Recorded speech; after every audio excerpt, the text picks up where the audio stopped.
For most of history, tragedy came with a delay. By the time people heard about it, it was already a story. Distant, processed, easier to understand, but television erased that distance. And the 7 events in this video show what happens when the worst moments unfold live, in real time, with the entire world watching. Case 1. Pepcon Disaster, May 4, 1988. To understand the Pepcon disaster, you need to understand the chain that connected a small chemical plant in the Nevada desert to the Challenger disaster 2 years earlier. Pepcon, the Pacific Engineering and Production Company of Nevada, was one of only 2 manufacturers in the United States of ammonium perchlorate, the oxidizer that powered NASA's solid rocket boosters. When Challenger was destroyed in January 1986, and NASA suspended crewed spaceflight for 32 months, the launch program stopped, the demand stopped, and the orders stopped. However, production at Pepcon did not. By May 1988, an estimated 4,500 tons of ammonium perchlorate had accumulated in a facility covering fewer than 15 acres in Henderson, Nevada, a suburb of Las Vegas. The material was stored in fiber drums and polyethylene bags stacked in open-sided storage buildings, waiting for a program that had not yet returned to flight. The facility's neighbors included the Kidd & Company Marshmallow Factory, 500 feet away, and a residential neighborhood beyond that. On the afternoon of May 4th, a welder working in a repair job on one of the storage structures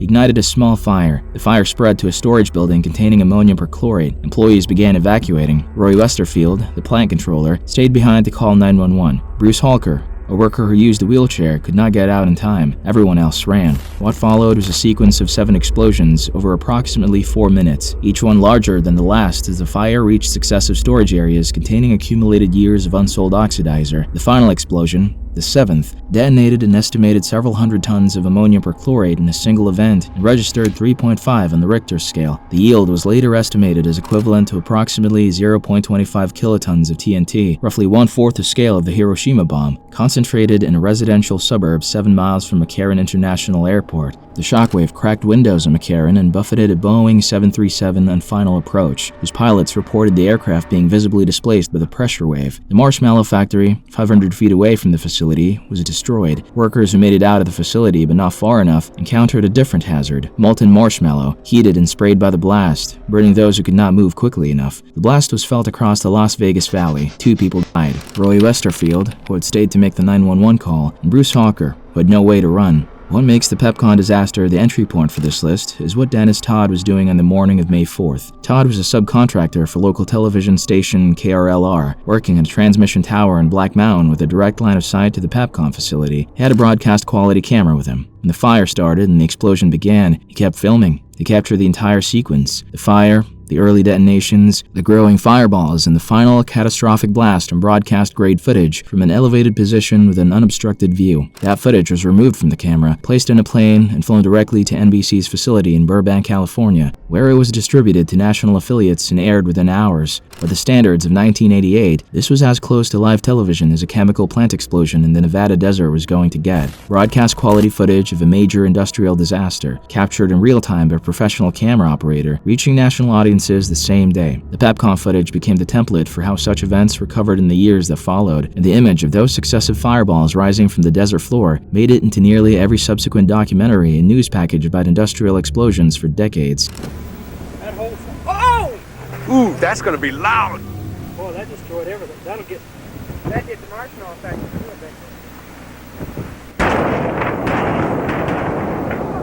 The legal and regulatory aftermath was correspondingly significant. In direct response to the Pepcon disaster, the Nevada legislature passed the Chemical Catastrophe Prevention Act in 1991, requiring facilities storing hazardous materials above certain thresholds to register with the state, submit delayed safety plans, and coordinate slowly with local emergency responders. The explosion also contributed to the broader push for federal chemical safety legislation that eventually produced the EPA's Risk Management Program under the Clean Air Act amendments of 1990. Pepcon itself was rebuilt at a different location and eventually acquired by other companies, while the original Henderson site was cleared and has since been redeveloped. Roy Westerfield and Bruce Halker are the 2 names attached to a disaster that injured 372 people, destroyed a facility, shook an airport 7 miles away, and introduced the American television audience to what it looks like when years of accumulated industrial negligence finally finds a spark. The broader context of why 4,500 tons of ammonium perchlorate had accumulated in a 15-acre site in suburban Nevada deserves attention, because it is a story about what happens to the infrastructure supporting a program when the program stops without warning. NASA's post-Challenger suspension was a decision made at the program level in Washington, and at Johnson Space Center, with no mechanism to cascade downstream to the supply chain and say, stop producing, or store differently, or notify the surrounding community that the material accumulating in your facility has now reached a threshold that changes its risk profile. Pepcon continued producing because its contract obligated it to supply material for missions that had not yet been scheduled, and because stopping production entirely would have created a different supply crisis when NASA eventually returned to flight. The result was a slow accumulation of explosive material in buildings designed for normal operating quantities, and a facility that had no blast containment infrastructure adequate to what it had become. The injury patterns documented by area hospitals included blast trauma, shrapnel wounds, burns from both the explosion itself and the industrial material scattered by it, and injuries sustained by people who were thrown or fell while fleeing. Several of the more severe injuries were among workers at the Marshmallow plant, whose facility sat directly in the path of the debris field from the initial explosions, and who had only seconds of warning before their building was hit. The footage Dennis Todd captured from Black Mountain became a news document and a training reference. The sequence of 7 explosions, filmed from a stable elevated position with clear sightlines, provided emergency response planners, industrial safety engineers, and fire departments with a visual record of exactly how an ammonium perchlorate fire escalates: the initial small fire, the first detonation, the pause, the growing fireballs, the final catastrophic event. In the years following Pepcon, that footage was used in safety training programs and regulatory briefings as a demonstration of why chemical storage quantity limits and blast separation requirements exist. The principle was direct. What happens at Pepcon happened in part because nobody outside the fence line knew what was inside it, and nobody inside had a plan for what to do when the outside of the fence line was where people lived. Case 2. West Fertilizer Company explosion. April 17, 2013. The West Fertilizer Company had been supplying local farmers in McLennan County, Texas since 1962. It was a small-town agricultural supply operation in every surface sense, the kind of business that exists in thousands of rural communities across the American interior, known to the farmers who brought from it and largely invisible to everyone else. The last time Occupational Safety and Health Administration had inspected the facility was 1985, 28 years before the night of April 17, 2013. And in all that time, not a single follow-up inspection ever took place. The facility's risk management plan, filed with the EPA in 2011, reported that it stored no ammonium nitrate on site. At the time of the explosion, it was storing more than 40 tons. The chain of events that evening began with a report of smoke from the facility at around 7:29 p.m. Volunteer firefighters from the West Volunteer Fire Department and neighboring departments responded, along with emergency medical personnel. They had been working the fire for approximately 20 minutes, moving toward the structure, positioning equipment, running hose lines, preparing to fight what appeared from every available piece of information to be an aggressive but manageable agricultural supply fire. When the ammonium nitrate detonated at 7:50 p.m., the 2 blasts occurred milliseconds apart and produced a combined yield equivalent to between 7.5 and 10 tons of TNT. The crater where the facility had stood was 93 feet wide and 12 feet deep. 12 of the 15 people who died were volunteer firefighters or first responders. They'd walked toward a fire with no way of knowing that the building they were approaching contained 40 tons of material with the explosive potential of a small military ordnance depot, because the paperwork that was supposed to tell the emergency response community what was stored at the facility said there was none. The other 3 victims were residents of the area, killed by the structural collapse and debris field that radiated outward from the crater. 2 schools, a nursing home, and more than 150 buildings were damaged or destroyed. The blast was heard as far as Arlington, Texas, more than 85 miles away. What turned the West explosion into a broadcast event was the footage. Multiple bystanders had phones and dash cams running when the detonation occurred, many of them drawn to the scene by the visible fire in the emergency response vehicles. Several of those recordings captured the explosion from a close enough range that the filmers themselves were caught in the shockwave mid-video, the frame lurching violently, the audio spiking, the picture going dark or sideways before steadying in a scene that no longer resembled what had been there seconds before. One dashcam recording in particular, shot from a vehicle parked at what its driver must have considered a safe distance, showed the fireball rising against the night sky and then the pressure wave arriving at the camera with enough force to shake the vehicle and shatter the audio. Are you serious? Yeah. Oh, you okay? Dad? You okay? Dad, I can't hear. Come here. I can't hear. Get out of here. Please get out of here. Oh my God. The scale of regulatory failure that the West explosion exposed became clearer with each subsequent investigation. The U.S. Chemical Safety Board's report, released in 2016, identified 40 facilities in Texas alone that were storing large quantities of fertilizer-grade ammonium nitrate in proximity to homes, schools, or hospitals at the time of the explosion, none of which had adequate regulatory oversight or community notification requirements. The facility's failure to report its ammonium nitrate stockpile to the EPA meant that the first responders who arrived that evening had no access to any any document telling them what they were walking toward. The gap between what the paperwork said and what was actually on site was the gap between a manageable industrial fire and a mass casualty event. In 2016, the Bureau of Alcohol, Tobacco, Firearms, and Explosives released its conclusion that the fire had been deliberately set. The ruling was based on physical evidence from the fire origin point indicating the use of an incendiary device. As of 2025, no suspects have been named and no arrests have been made. The case remains open. The 12 volunteer firefighters who died are memorialized in West Texas, a town of approximately 2,800 people that lost a significant portion of its emergency response capacity in a single evening, along with 2 schools, a nursing home, and a block radius of residential housing. The question of who bears institutional responsibility for the conditions that allowed the West explosion to kill 15 people occupied investigators, legislators, and civil litigants for years. The EPA's risk management program, the federal framework requiring facilities storing hazardous chemicals above certain thresholds to file emergency response plans disclosing what they store and in what quantities, had been in place since 1996. West Fertilizer's 2011 filing said it stored no ammonium nitrate. The state of Texas had no separate state-level chemical storage reporting requirement that would have caught the discrepancy. The gap between the federal program's self-reporting structure and the reality on the ground at facilities like West was a gap that the Chemical Safety Board identified as systemic. There were, at the time of the explosion, facilities storing large quantities of fertilizer-grade ammonium nitrate across the country that had reported none of it to any regulatory authority, because their reporting system depended on the facilities themselves to accurately characterize what they stored. Following the explosion, the Obama administration issued an executive order directing federal agencies to coordinate in chemical facility safety, leading to the updated EPA and OSHA regulations requiring more rigorous third-party verification of chemical storage disclosures.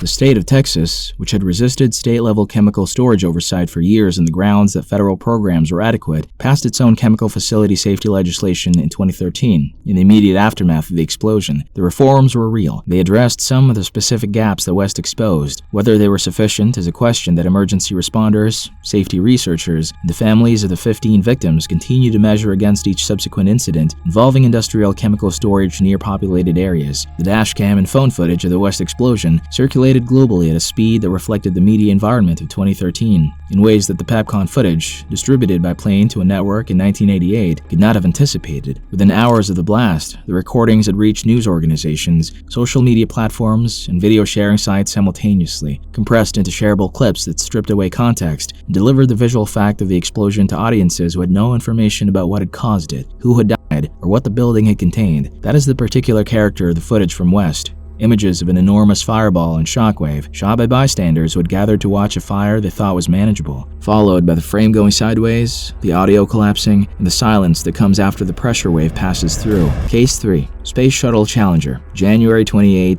1986. To understand why the Challenger's disaster hit the world the way it did, you have to understand what NASA had built in the years leading up to that January morning. The Space Shuttle program was not merely an engineering project. It was a public relations operation, a symbol and a statement that American ingenuity was alive and reaching for the stars. By January 1986, the shuttle had flown 24 successful missions, and with every safe landing, the institutional confidence in NASA grew a little more comfortable with itself, a little more willing to accept certain risks as routine, and a little more impatient with the voices that kept raising concerns. STS-51L was the 25th mission of the shuttle program, and it was the Challenger's 10th flight. It was carrying a tracking and data relay satellite and a Spartan Halley Comet observation instrument, but those payloads were not what the country was paying attention to. What the country was paying attention to was Kristen McAuliffe, a 37-year-old social studies teacher from Concord, New Hampshire, who had been selected for more than 11,000 applicants to become the first private citizen in space under NASA's Teacher in Space program. NASA had arranged live satellite feeds of the launch to schools across the United States. Classrooms of children had been settled in front of television sets before 9 in the morning and told by their teachers that they were about to watch history. They were watching when the shuttle came apart. CNN was the only national cable outlet carrying the launch in its entirety. The major broadcast networks cut in varying levels of coverage as the countdown proceeded, but it was CNN that had cameras rolling without interruption. On mission control in Houston, the mood was routine. The countdown proceeded without delay. At 11:38 a.m. Eastern Time, the main engines ignited and Challenger cleared the launch tower. Liftoff of the 25th Space Shuttle mission, and it has cleared the tower. What nobody watching on television could see And what engineers and NASA's contractor Morton Thiokol had been trying to communicate in increasingly urgent terms for months was that there was a fundamental flaw in the vehicle sitting on the pad. The O-rings, the rubber seals designed to prevent hot combustion gases from escaping the joints between segments of the solid rocket boosters, had a documented sensitivity to cold temperatures. Below 53 degrees Fahrenheit, the material lost its resilience and its ability to seal reliably. This was not new information in the morning of January 28th. It had been documented in internal memos and engineering presentations since 1977. Roger Boisceli, one of the lead engineers in the solid rocket booster project at Thiokol, had written a memo in July 1985, warning in explicit terms that a seal failure during flight could be catastrophic. He had been pushing the issue for months without obtaining the response the data warranted. The night before the launch, Boisceli and several other Thiokol engineers participated in a teleconference with NASA managers that lasted nearly 3 hours. The temperature at Cape Canaveral on the morning of the scheduled launch was forecast to be 28 degrees Fahrenheit, colder than any shuttle had ever launched. Boisceli and his colleagues argued that the combination of that temperature and the known behavior of the O-ring material created unacceptable risk. NASA managers pushed back hard. In the pivotal exchange of that teleconference, a Thiokol vice president named Joe Kilminster was told, in effect, that he needed to take off his engineering hat and put on his management hat. Thiokol management deliberated privately, overruled its own engineers, and approved the launch. Boisceli, who had been in the room for the entire discussion, went home that night believing the shuttle would be destroyed the following morning. He was right. Less than 1 second after ignition, smoke was already escaping from the right solid rocket booster's lower aft fuel joint. The O-ring had failed in contact with the 5,000-degree combustion gases. For nearly a minute, the shuttle climbed and the cameras tracked it against a clear blue Florida sky. At 58 seconds into flight, a small but distinct plume of flame appeared near the base of the right booster. At 64 seconds, the plume grew and began to deflect toward the large external fuel tank. At 72 seconds, the booster strut fractured and the booster pivoted against the tank. At 73 seconds, the external tank ruptured. The aerodynamic forces tore the vehicle apart at 46,000 feet, and the pieces began to fall toward the Atlantic Ocean.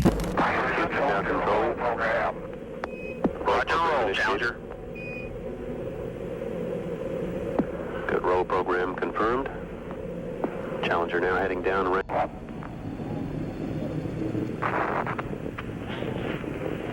1 minute 15 seconds. Velocity 2,900 feet per second. Altitude 9 nautical miles. Downrange distance 7 nautical miles.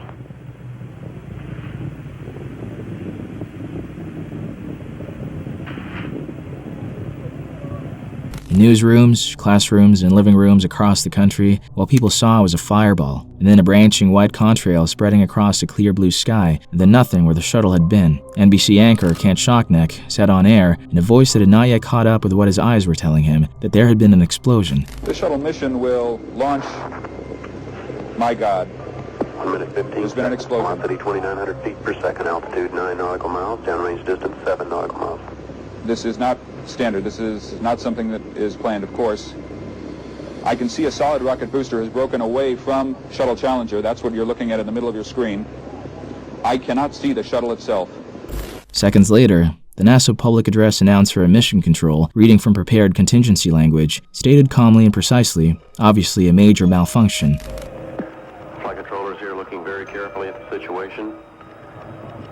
Obviously a major malfunction.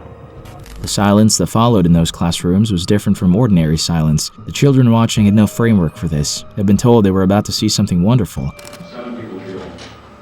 We believe. It's equal to a small nuclear blast. That just happened right there. As is the No news. chance. I never knew anything like this could happen to it. This is like shocking. All those people and like that new teacher and all. But I mean, if Mr. Matthew would have gone up, it would have been like. In the weeks and months that followed, investigators pieced together what had happened inside the crew cabin after the breakup, and what they found was among the most disturbing technical findings in the history of spaceflight. The crew cabin did not explode. The forward fuselage of the shuttle, housing the crew compartment, separated from the rest of the vehicle largely intact, and continued in a ballistic trajectory. The cabin actually rose from 46,000 feet to approximately 65,000 feet before the arc of its trajectory began to carry it back toward the ocean. On March 8, 1986, 39 days after the disaster, Navy divers from the USS Preserver located the cabin crew in the ocean floor at a depth of approximately 100 feet. When the wreckage was brought up and examined, investigators found all 7 crew members still strapped into their seats. They also found 4 4 personal egress air packs, emergency breathing devices that must be manually activated. 3 of the 4 had been activated. The 4th unactivated pack was later identified as belonging to Mission Commander Dick Scobie. The activated packs, including one identified as belonging to pilot Mike Smith, indicated that at least some members of the crew had been alive and conscious after the shuttle came apart, alert enough to recognize the situation and take action. Investigators also found that several switches in Smith's control panel had been moved from their standard launch positions to positions that required deliberate manual action, the kind of action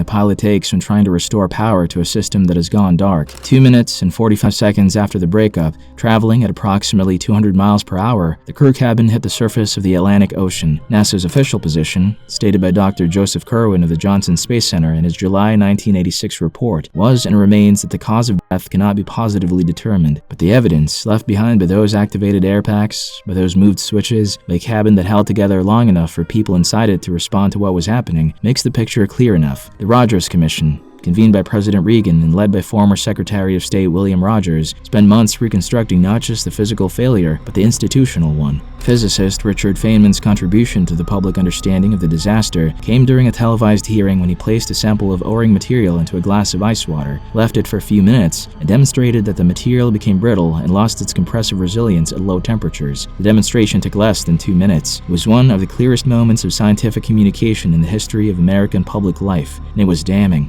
And yet, the decision to launch on January 28th was not made in ignorance. It was made in the presence of warnings, and the warnings were overruled. Oh, I took this stuff that I got out of your seal, and I put it in ice water. And I discovered that when you put some pressure on it for a while and then undo it, it maintains, it doesn't stretch back, it stays the same dimension. In other words, for a few seconds at least, and more seconds than that, there's no resilience in this particular material when it's at a temperature of 32 degrees. I believe that has some significance for our problem.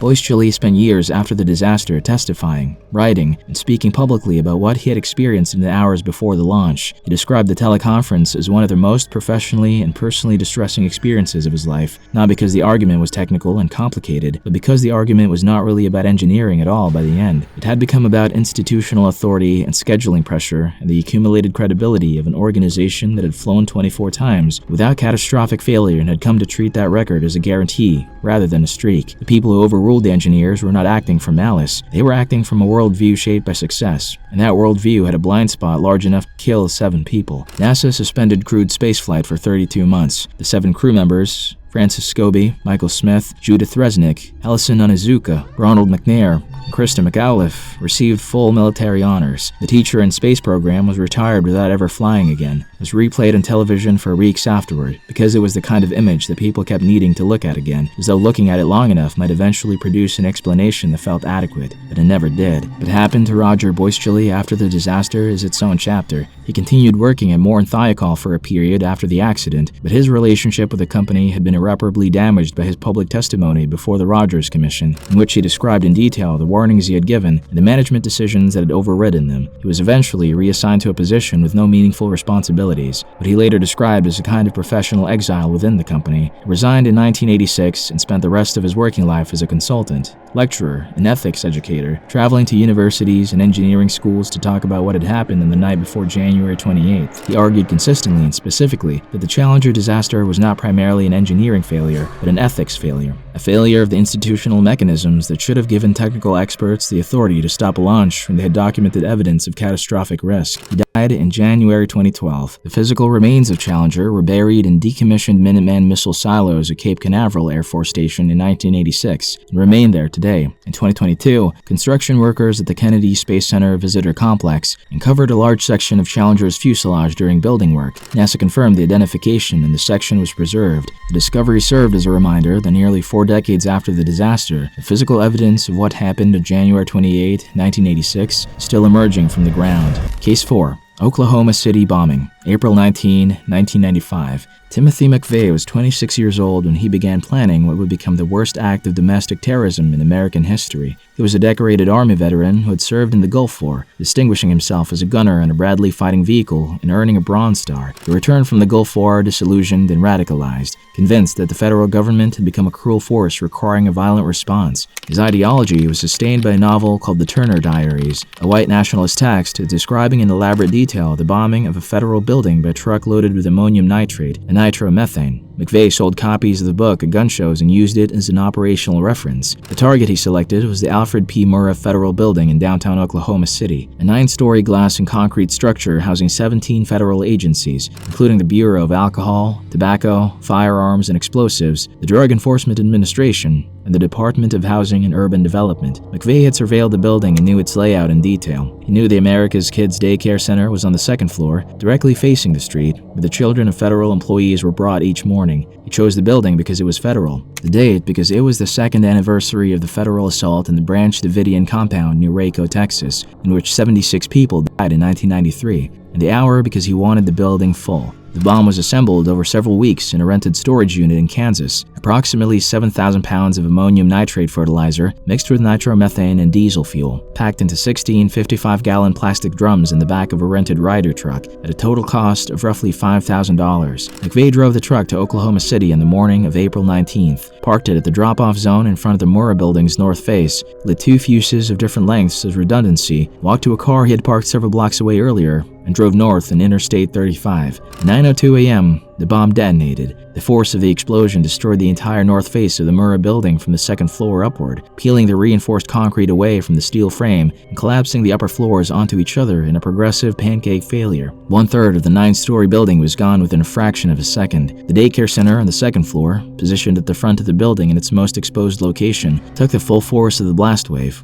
19 of the 168 people who died that morning were children. The youngest was 3 months old. 324 other buildings in the surrounding area sustained damage, and 86 vehicles were destroyed. The blast registered 3.2 on the Richter scale and was felt as far as 55 miles away. The estimated cost of the physical damage was $652 million. The rescue operation began immediately and continued for 16 days, complicated throughout by the structural instability of the remaining building, which periodically forced rescue workers to evacuate when engineers warned that additional sections were at risk of collapse. Rebecca Anderson, a nurse who had come voluntarily to help, was struck and killed by falling debris on April 21st while working on the rubble pile, becoming the only rescue worker killed during the operation. Hundreds of first responders were later diagnosed with post-traumatic stress disorder, and the full psychological cost of those 16 days in the rubble has never been completely calculated. Within 3 minutes of the explosion, a news helicopter from KWTV Channel 9 was airborne and broadcasting live over the scene. The footage that aired nationally within minutes showed the north face of the Murrah Building missing, the upper floors exposed and collapsed, and rescue workers already visible in the rubble below. It was the first continuous live aerial broadcast of a major domestic terrorist attack in American television history,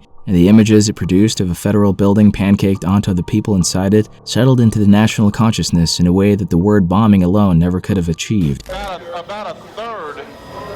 a third of the building has been blown away. McVeigh's arrest came from a direction no one had anticipated. 90 minutes after the blast, an Oklahoma Highway Patrol trooper named Charlie Hanger stopped a yellow Mercury Marquis on Interstate 35 north of Perry for driving without a license plate. The driver, giving his name as Timothy James McVeigh, was carrying a concealed Glock 21 pistol without a permit. Hanger arrested him on the weapons charge and took him to the Noble County Jail. At that moment, neither man knew Oklahoma City had been bombed. The connection came from investigative work running on an entirely separate track. Bomb technicians in the rubble had found a truck axle intact enough to carry a readable vehicle identification number. That number traced to a Ryder franchise in Junction City, Kansas, where employees described their customer precisely enough to produce a composite sketch matching McVeigh. The sketch matched a name in a motel registry in Junction City. That name matched the false ID McVeigh had been carrying when Hanger pulled him over. He was still in Perry Jail in the weapons charge when investigators made the connection. He was transferred to federal custody before he would have been released on bail. McVeigh was tried in federal court in Denver in 1997, convicted on all 11 counts, and sentenced to death. He waived all appeals and was executed by lethal injection on June 11, 2001, at the federal penitentiary in Terre Haute, Indiana, 77 days before the September 11 attacks. He was 33 years old and showed no remorse at any point during his trial, his incarceration, or his execution. He had referred to the 19 children killed in the daycare center as collateral damage in his 2001 authorized biography, and he never retracted the characterization in any subsequent statement.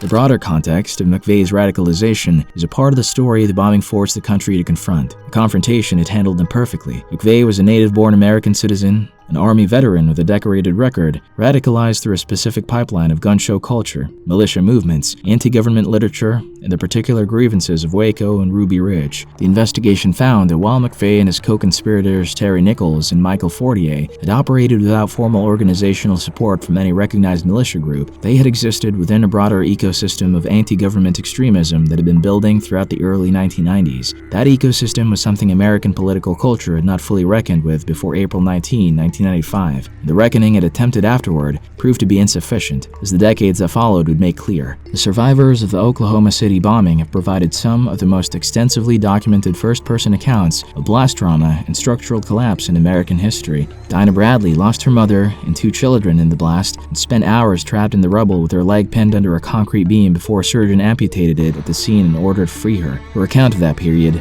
given in testimony and interviews over the years that followed, remains one of the most detailed survivor descriptions of what it is like to be inside a building when a bomb of that magnitude detonates adjacent to it. I remember the doctors being there. They told me, they had to tell me that they had to amputate my leg to get me out.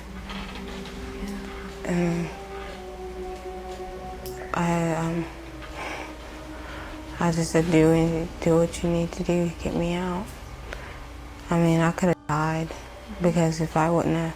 Dana, just barely out of the hospital herself, buried her mother and her 2 children and wondered how to go on. The names of the 168 people who tragically lost their lives are listed on the gates of time at the Oklahoma City National Memorial, built on the footprint of the Murrah Building and opened in 2000. 168 empty chairs, each sized to represent the person who died in that spot, each placed where that person was standing at 9:02 a.m. on a Tuesday morning in April. The smaller chairs represent the children. The memorial is open 24 hours a day. Case 5.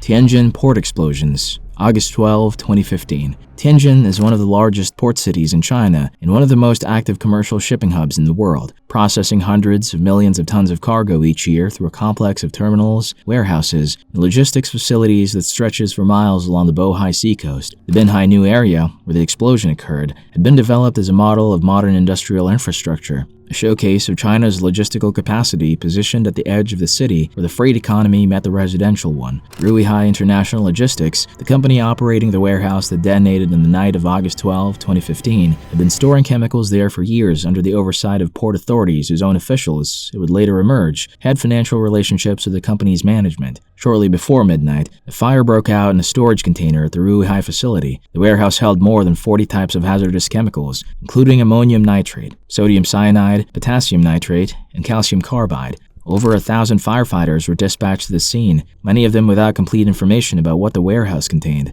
They began fighting what looked from a distance like a large but containable port fire. 30 seconds separated the first explosion from the second. The first was large. The second detonated approximately 800 tons of ammonium nitrate and was registered by the China Earthquake Network Center as equivalent to 21 tons of TNT. Powerful enough to produce a seismic signal across a wide area of northeastern China and to be detected by tremor detectors in neighboring provinces. The crater left by the second blast was approximately 110 meters wide and 6 meters deep. The fireball was visible from the International Space Station, where astronauts captured photographs of the smoke column rising from the Tianjin coast. The blast wave shattered windows across a radius of several kilometers, and the pressure differential from the explosion was strong enough to flip vehicles parked in the surrounding port area and to collapse the facades of warehouses and logistics buildings that had been standing intact seconds before. People sleeping in residential blocks hundreds of meters from the port were thrown from their beds. The physical damage extended far beyond the immediate blast zone into a residential and commercial neighborhood that had grown up around the port over the preceding decades of Tianjin's rapid expansion.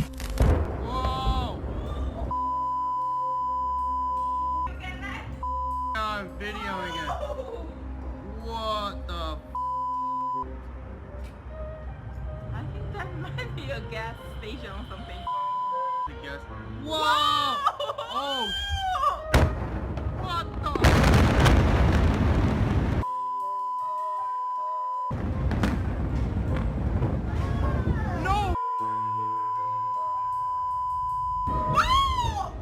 I think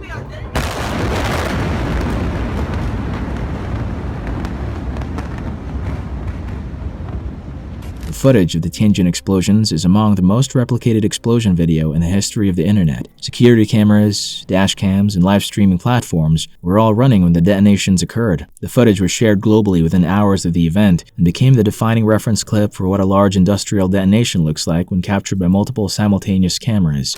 This morning, horrific video pouring in of a series of catastrophic explosions in a major Chinese port city late Wednesday. 104 of the 173 dead were firefighters, the worst single-incident loss of fire service personnel in modern Chinese history. They had been dispatched without adequate information about the chemicals stored in the facility, in a pattern that closely paralleled West Texas 2 years earlier and Oklahoma City 20 years before that, responders walking towards something without being told what it was. The investigations that followed exposed the regulatory architecture that had allowed the facility to operate as it did. Ruihai International Logistics had been operating without a valid license to store hazardous materials from October 2014 to June 2015, a period of 8 months during which it continued to receive and store chemicals at the facility. The company's ownership structure included connections to the son of a former senior Tianjin police official, a detail that framed the broader corruption investigation that unfolded over the following year. 49 individuals were eventually convicted, including company executives, port supervisors, and regulatory officials. Former Deputy Mayor Yang Dongliang, who had overseen port safety operations, was placed under investigation for corruption. The number of people held accountable was higher than in most comparable disasters in the list. Whether the accountability reached the depth of the institutional failure that produced the explosion is a question the families of 173 dead people have been living with ever since. The Tianjin explosions arrived in 2015 at a particular moment in the evolution of live disaster footage. Positioned between the camera phone era that produced West Texas in 2013, the Tianjin footage had qualities of both: the rawness and proximity of phone video, the volume of simultaneous capture, the reach of a global social media infrastructure that could distribute it to hundreds of millions of viewers within hours. The 104 firefighters who died at Tianjin joined a specific and painful category of casualty, the responder who was killed not by the disaster itself, but by the information gap that preceded it. At PepCon,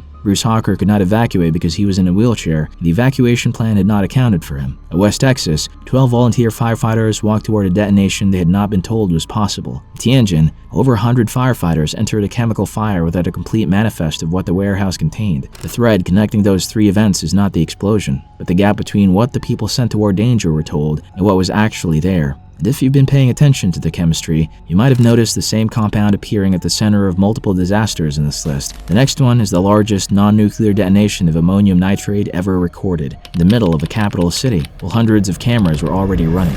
Case 6. Beirut Port Explosion, August 4, 2020. The ammonium nitrate that destroyed a large portion of Beirut in the evening of August 4, 2020, had been sitting in a warehouse at the city's port for 6 years. It had arrived by a chain of failures so cliché and bureaucratic that the story of how 2,750 tons of explosive material came to sit unguarded in the city center warehouse is almost harder to absorb than the explosion itself. In 2013, a cargo ship called the MV Rosis, flying a Moldovan flag and owned by a Russian businessman named Igor Grachushkin, was carrying ammonium nitrate from the port of Batumi in Georgia to Mozambique when Grachushkin diverted it to Beirut to take on additional cargo and generate extra revenue. In Beirut, the Port Authority detained the vessel over unpaid port fees and flagged technical deficiencies in its certification. Grachushkin, unable or unwilling to resolve the situation, abandoned the ship and its crew. The crew remained stranded aboard the Rosis for months before being evacuated. Grachushkin became effectively unreachable. Lebanese authorities, who was now left with a ship that could not move and a cargo they had not ordered,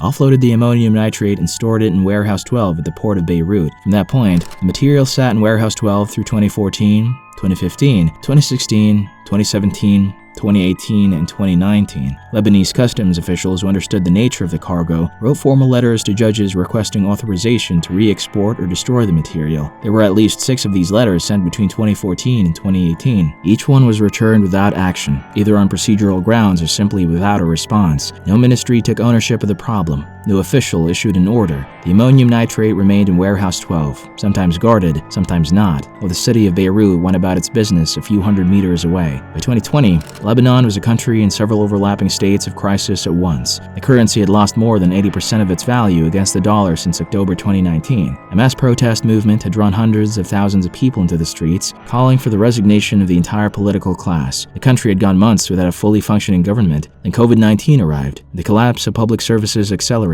On August 4th, the city was under COVID restrictions, politically volatile, and economically exhausted. All of that collapse, the protests, the economic freefall, the COVID restrictions, had pushed people onto their balconies and rooftops in ways that a stable city would not have seen. Cameras were everywhere, and when fire broke out in Warehouse 12 at approximately 6:07 p.m., hundreds of people were already in position to film it. The fire most likely started during a repair work in a damaged section of the hangar that caught the fireworks stored inside the building alongside the ammonium nitrate, and the fireworks began going off in a series of small, popping explosions. That was enough to pull more residents to their windows, enough to get news cameras swinging toward the port. From a distance, it looked like a warehouse fire getting out of hand. Dramatic, but containable. The kind of thing worth filming from your balcony. There was a pause, a moment when the fireworks were still popping. The smoke was still black, and the spectators behind their cameras still believed they were watching something manageable. Then the ammonium nitrate detonated. The energy released was equivalent to approximately 1.1 kilotons of TNT. To give that number some context, the atomic bomb dropped in Hiroshima had a yield of approximately 15 kilotons, meaning the Beirut explosion was roughly 1/14th the scale of a nuclear weapon detonating in the middle of a capital city. Period. The blast was so loud that it was heard in Cyprus, 240 kilometers away, in Syria, and in Israel. A peer-reviewed study published in Geophysical Research Letters confirmed that the shockwave immeasurably disrupted Earth's ionosphere, an effect previously documented only in nuclear detonations and the largest volcanic eruptions. The footage captured from dozens of simultaneous angles was unlike anything in the archive of recorded disasters. Clips taken from different distances and directions, assembled together, produced a comprehensive record of what a 1.1 kiloton explosion looks like from the inside the city it destroyed. The shockwave was visible as a white ring expanding outward from the port, compressing the air and atomizing everything in its path. Buildings lost their facades, vehicles were lifted and thrown sideways, people filming for what it felt like a safe distance were thrown backward through windows and across rooms. The white cloud of vaporized material that followed rolled through the streets of Beirut like something that belonged in a different category of event entirely.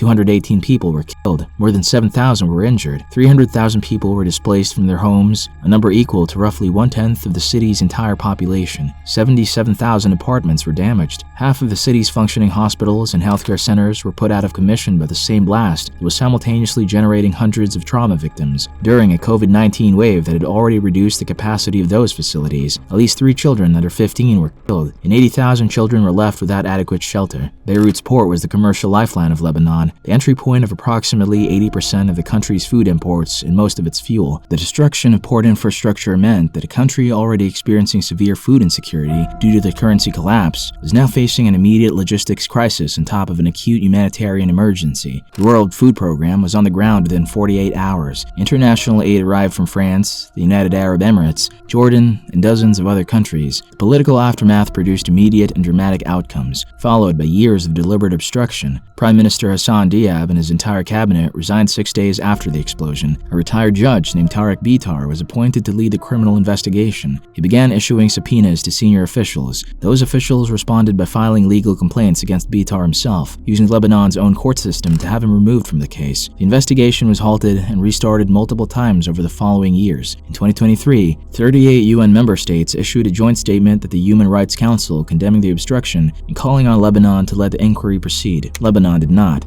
As of 2025, nobody has been held criminally accountable for the explosion. The crater where Warehouse 12 stood filled the seawater the night it was made, and it is still there. The explosion produced some of the most thorough scientific documentation ever compiled in a non-nuclear detonation. Monitoring stations as far away as Germany picked up the infrasound signature. The network built to detect clandestine nuclear weapons tests registered Beirut as one of the largest non-nuclear blasts in its entire history. The human damage ran deeper than the physical. The Lancet study found PTSD rates among Beirut residents among the highest ever recorded after a single event. In a population that was already carrying the weight of an economic collapse, a pandemic, and years of political failure, the mental health organizations already on the ground from the Syrian refugee crisis pivoted toward a city that just had a catastrophe dropped on top of an existing one. That is what 2,750 tons of abandoned ammonium nitrate produces when it finally goes. Not just the crater, but a wound in a city that was already bleeding. Every explosion on this list so far has had a cause you can trace to negligence, to paperwork that lied, to warnings that went unanswered. The next one had all of that too, but it also had 19 people who knew exactly what they were doing. Case 7. United Airlines Flight 175 strikes the South Tower. September 11, 2001. The first plane hit at 8:46 a.m. and for the next 17 minutes, the world was uncertain. American Airlines Flight 11, a Boeing 767 that had taken off from Boston's Logan Airport at 7:59 a.m. with 92 people on board, had struck the North Tower of the World Trade Center between floors 93 and 99. The initial assumption in newsrooms and living rooms across the country was that this was an accident, a burning skyscraper, a clear morning, a small plane somehow off course. It had happened before. In 1945, a B-25 bomber hit the Empire State Building in thick fog and killed 14 people. That precedent gave the first 17 minutes a shape that felt, just barely, manageable. The cameras arrived quickly. A film crew from a documentary project about the New York City Fire Department had been riding with Engine 7 Ladder 1 that morning when the first plane hit. They captured footage of the impact. New York 1 was on the air with live coverage almost immediately. A news crew assigned to cover New York City's scheduled mayoral primary election, which was being held that day as the first real test of whether the city could choose a successor to Rudy Giuliani, redirected their camera toward the smoke rising from the North Tower and began broadcasting. By 9 a.m., every major national network had cut to live coverage, and the burning North Tower was visible on millions of screens. At 9:03 a.m. in 11 seconds, every camera pointed at the Manhattan skyline captured it simultaneously.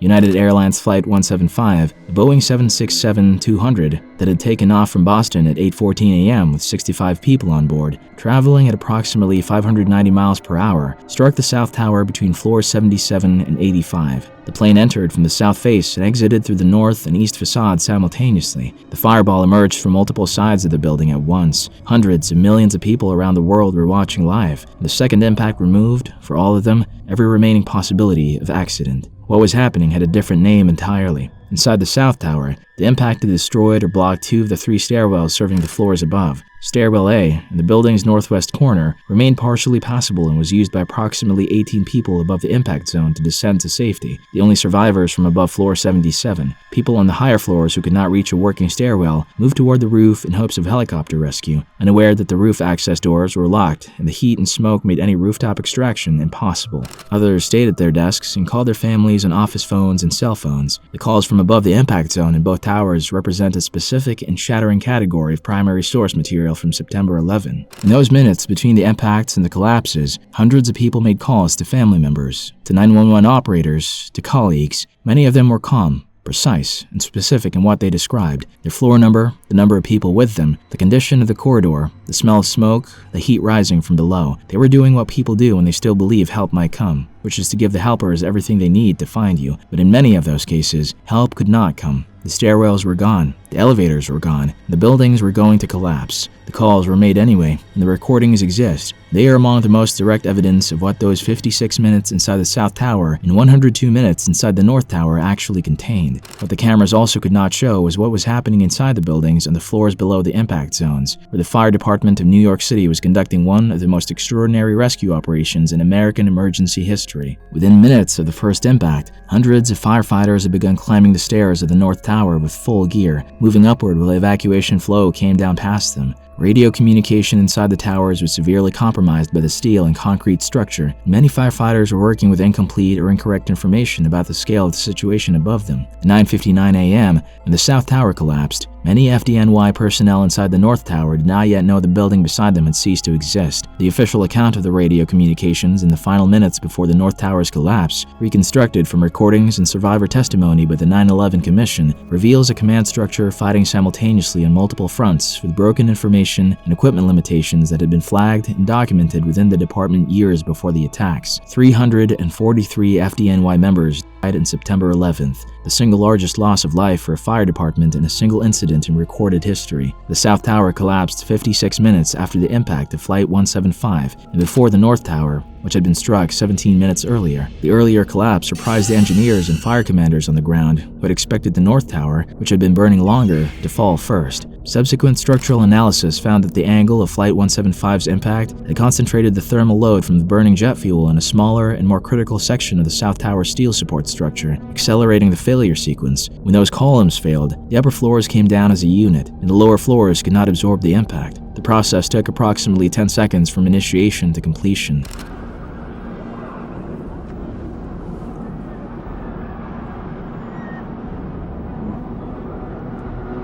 You can just see the debris raining out over the thick clouds, thick black clouds. and the flames.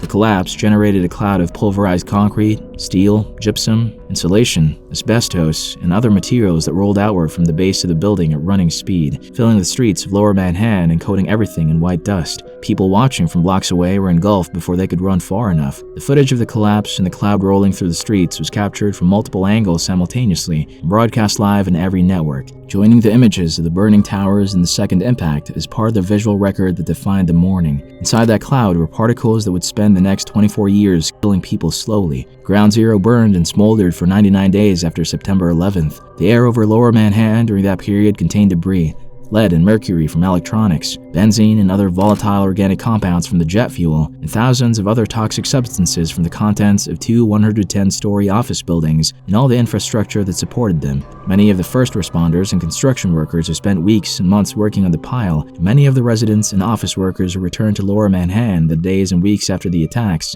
were not provided with adequate respiratory protection. The EPA, in the days immediately following September 11th, publicly stated that the air quality in Lower Manhattan was safe to breathe. That assessment was later found to be premature and inadequately supported by the monitoring data available at the time. The health consequences of that gap between the official statement and the actual air quality are still being counted. The North Tower followed at 10:28 a.m., 102 minutes after it was struck, also collapsing in approximately 10 seconds. By 10:30 a.m., both 110-story towers were gone. Over the course of the afternoon and evening, additional buildings in the World Trade Center complex collapsed, with 7 World Trade Center going down at 5:21 p.m. after burning for hours. The complex that had defined the Lower Manhattan skyline since the early 1970s no longer existed. In its place was 16 acres of rubble, ash, and smoke. The final count at the World Trade Center site was 2,606 dead. That number includes 343 members of the Fire Department of New York, 23 New York City Police Department officers, 37 Port Authority police officers,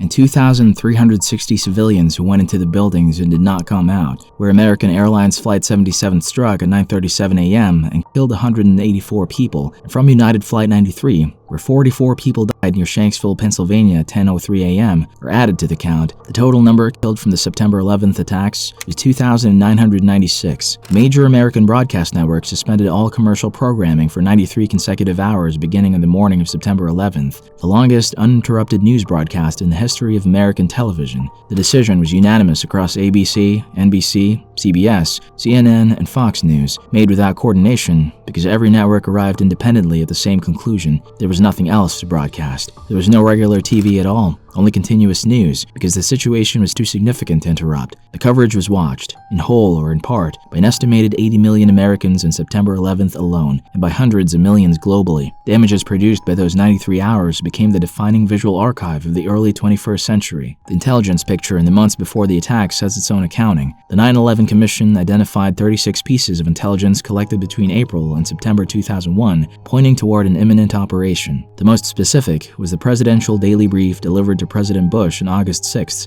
titled, "Bin Laden Determined to Strike in U.S." The attack came 36 days later. There is one more number that does not appear in the official death toll, but has been growing every year since. As of 2025, the FDNY has recorded more deaths from September 11th related illness than were killed in the day itself. The World Trade Center Health Program has enrolled more than 115,000 people. The attack has been killing people continuously for 24 years, and it will continue to do so. The two reflecting pools sit in the footprints of the towers. The names of the 2,977 dead are inscribed in bronze around their edges. The water falls down into them and disappears, and you cannot see where it goes. The architect said that was intentional. In every case in this list, the warning existed before the disaster did, though not always in a form that forces unambiguous action. Sometimes a risk management form that did not list what was actually on site. Sometimes a letter to a judge who never wrote back. Sometimes an engineer in a phone call in the middle of the night, losing an argument he was right about. Sometimes an intelligence briefing delivered 36 days before an attack that killed nearly 3,000 people. The camera was never present for any of those moments. The camera only arrived for the part that came after the warnings were ignored, which is the only part that cannot be undone.